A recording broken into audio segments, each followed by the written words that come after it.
자, 안녕하십니까. 종지현입니다. 오늘은 이동평균선에 대한 부분들 조금 더 다른 부분들을 좀 말씀을 드릴게요. 저번에 말씀을 좀 드렸을 때 241선에 있어서의 방향성을 좀 보자라는 말씀을 좀 드렸었잖아요. 그 부분들을 말씀을 좀 드렸던 부분들은 종목에 있어서의 선정이에요. 기준에 대한 그런 부분들을 말씀을 드렸었고, 역배열보다는 정배열을 좀 좋아하자라는 의미로 좀 말씀을 드렸어요. 근데 이제 오늘 설명드릴 부분들은 단기 거래를 좀 하시는 분들 같은 경우는 좀 주의해야 될 점, 주의할 점, 뭐 이 부분들을 좀 기억을 하시면 좀 좋겠다라는 생각 때문에 여러분들께 말씀을 좀 드리려고 하는 그런 상황들인데요.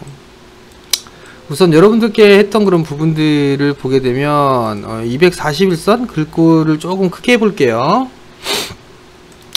241선을 여러분들께 좀 말씀을 좀 드렸던 부분들은 종목 선정의 기준을 말씀을 좀 드렸을 거예요. 기준을 좀 말씀을 좀 드렸던 부분들이고, 이게 이제 역배열이냐 정배열이냐 요 부분들을 놓고 정배열을 좋아하자, 이렇게 말씀을 좀 드렸죠. 근데 이제 단기적으로 좀 거래를 하시는 분들, 뭐 그런 부분들에 있어서는 21선의 중요성이 필요해요. 가장 중요한 부분들인데, 우선 여러분들이 좀 기억을 하셔야 될 부분들은 21선이 이탈이 된다면 시세는 끝이다, 이렇게 좀 보시면 돼요. 이 시세의 끝이라는 게 1차 시세를 얘기를 하는 거예요. 1차 시세를 끝난다, 그렇게 좀 생각을 하시면 좀 좋을 것 같거든요. 그러니까 이 부분들을 꼭 기억을 하셨으면 좀 좋겠고, 그리고 두 번째 부분들은 241선이 깨지는 흐름들이 나왔으면 장기 하락을 하잖아요. 근데 보통 21선이 이탈 하반각을 그리면 비교적 한 달 정도, 20거래일 정도는 쉬어갈 수 있다, 뭐 이렇게 좀 기억을 하시면 좀 좋을 것 같고, 여기 또 중요한 거는 21선이 이탈되었을 때 저점을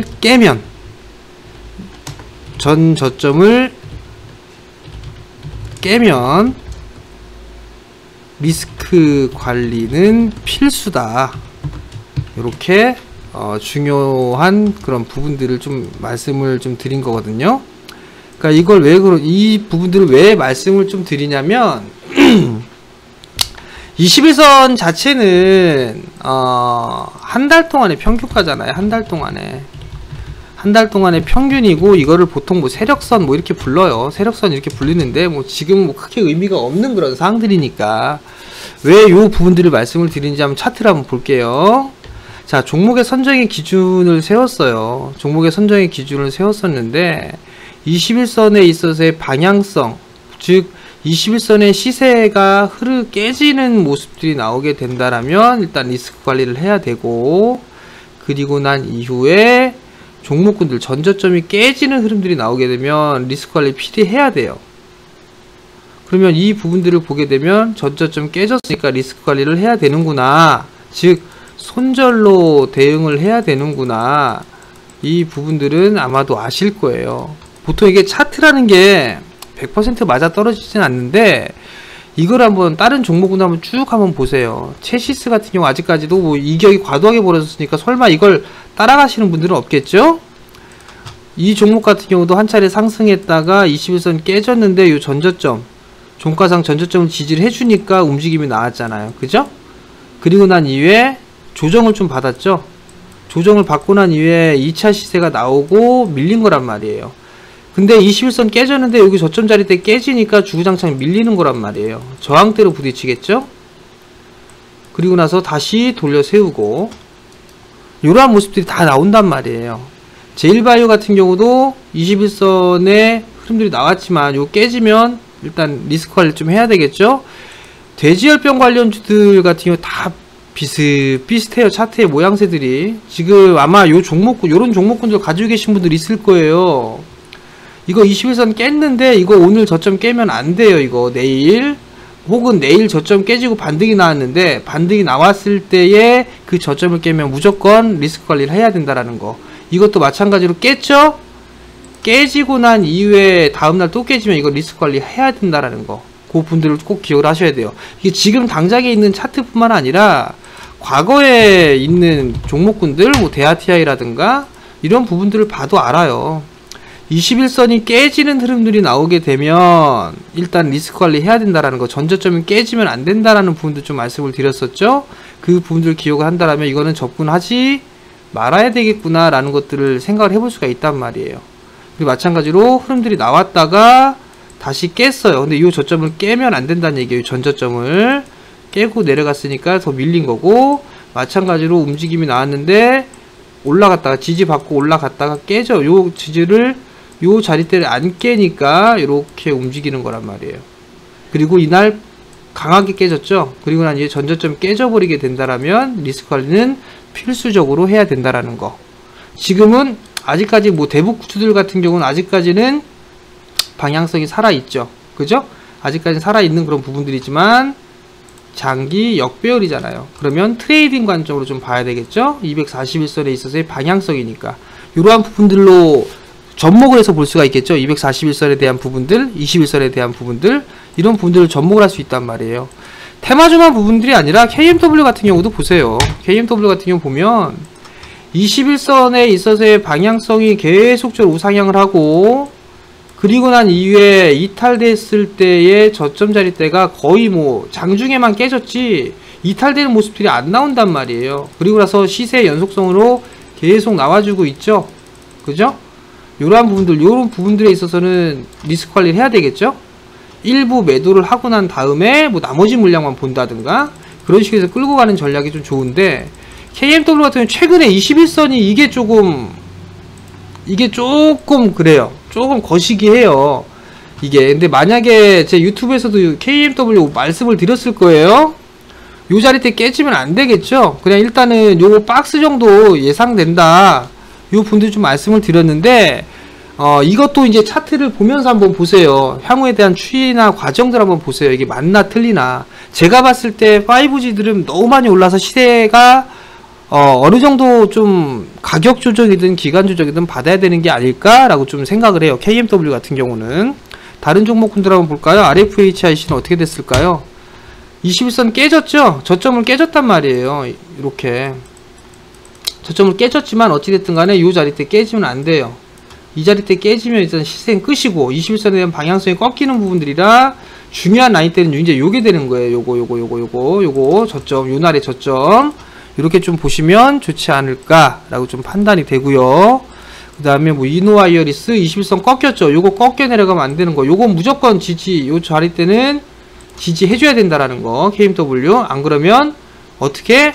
이렇게 빠질 수 있다라는 거. 이렇게 기억을 하고 계셔야 되겠죠. 그 다음에 서진 시스템. 깨는 흐름들이 나왔잖아요. 그죠? 전저점을 깨는 모습들이 나왔으니까 이 자리 때 이탈이 없이, 이 자리 때는 깨졌지만 20선 깨지면서 이 자리 때는 이탈이 없는 그런 상황들이니까 이것도 이렇게 빠지고 난 이후에 이 기술적인 반등이에요. 그럼 결국 이것도 박스로 볼 수가 있겠죠? 그죠? 솔리드 21선 깼어요. 요거 깼는데 종가상 안 깬 게 다행이에요. 이건 이제 깨면 안 됩니다. 그러면 이 친구도 이렇게 밀릴 수 있다라는 거, 즉 가격 조정이 나올 수가 있는 그런 부분들이거든요. 그 부분도 좀 참고를 하셔야 될 것 같고, 오이솔루션 마찬가지고요. HFR 저희 가족분들 이거 100% 넘게 수익 중인데 아직도 가지고 있어요. 아직도 가지고 있는데 뭐 끝까지 끝장을 한번 보려고 하는데, 요것도 마찬가지인데 요거 깨면 안 돼요. 요거 깨지면 이제 조정 들어간다. 그렇게 봐야 될 것 같거든요. 왜냐면 이 친구도 마찬가지잖아요. 21선 깨고 난 이후에 저점이 깨지니까 조정을 받았잖아요. 그죠? 그리고 21선 꺾이고 난 이후에 최소 20거래일 정도는 쉬어가더라. 보통 거의 20개월이죠? 20일이죠? 거의 쉬어가는 흐름들이 나왔다라는 거. 그러면 조금 한 달 정도는 쉬어갈 수 있겠구나. 그런 것들을 생각해 볼 수가 있잖아요. 그래서 제가 규칙 같은 거를 만들어 드렸잖아요. 그죠? 21설에 대한 중요성. 21설 이탈이 되면 1차 시즌 끝났다. 21설 하반가 그리면 보통 20거래일 정도 쉬어갈 수 있다. 21설이 이탈되었을 때 전저점을 깨면 리스크 관리는 필수로 해야 된다. 요거는 여러분들 단기적으로 혹은 스윙적인 관점으로 놓고 봤을 때 대응할 수 있는 방법이에요. 이런 부분들 여러분들 좀 알고서 종목 선정이라든가 이런 부분들을 하시고, 주식은 대응이 필수예요. 대응이 필수라는 거, 그 부분들을 꼭 기억을 하셨으면 좀 좋겠고요.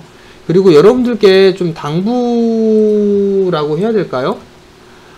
당부를 좀 드리고 싶은 부분들은, 나는 손절 안 해, 이런 부분들, 이렇게 생각을 하시는 분들이 있어요. 이런 생각들을 하시는 분들이 있는데, 주식은 어쩔 수 없이 대응을 해야 되는 대응의 영역이에요. 그러니까 그 부분들을 좀 참고를 하시고요. 그 다음에 뭐 주식에 관련돼 있어서 나는 좀 공부를 하고 싶고 정보를 좀 받고 싶다 라고 하시게 되면, 유튜브 컴퓨터로 좀 봐야 되는데, 유튜브 이 상단에 보시게 되면 이 메인 페이지거든요.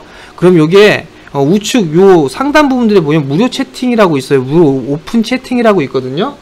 요거 클릭하시게 되면 오픈 채팅방, 제가 운영하는 오픈 채팅방에 입장을 하실 수가 있으니까 이쪽으로 들어오시게 되면 제가 시황이라든가 이런 부분들을 설명을 해드리니까 많이 도움이 되실 거예요. 많이들 참여해 주시고, 요 부분들 노하우 알려드렸으니까 한번 시장에 접목을 해서 한번 활용해 보시기 바랍니다. 마치겠습니다.